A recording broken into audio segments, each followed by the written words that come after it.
السلام علیکم دوستو، آج ہمارا واقعہ ہے ایک شہید کی آرزو جو کہ ایک حقیقت پر مبنی ہے۔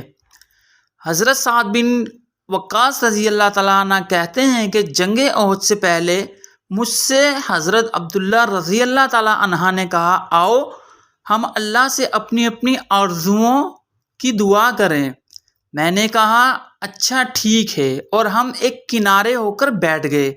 پہلے میں نے دعا کی، الہی جب کل دشمن سے میرا مقابلہ ہو تو میرا مقابلہ ایک ایسے شخص سے ہو جو حملہ میں بھی سخت ہو اور مدافعت میں بھی پورا ہو،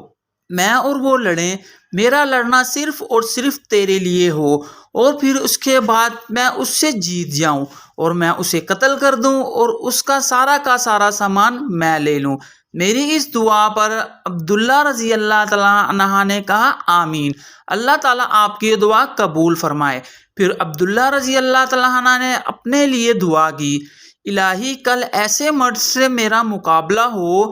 جو مدافعت میں بھی زیادہ ہو اور ہم دونوں لڑیں، اور میرا لڑنا صرف اور صرف تیری راہ میں ہو، اس کے بعد وہ مجھے قتل کر ڈالے، پھر میری ناک اور کان کاٹ ڈالے، پھر جب میں تیرے سامنے حاضر ہوں تو دریافت فرمائے کہ عبداللہ تیری ناک اور کان کیوں کاٹے گئے، تب میں کہوں تیری راہ میں اور تیرے رسول اللہ صلی اللہ علیہ وآلہ وسلم کی راہ میں،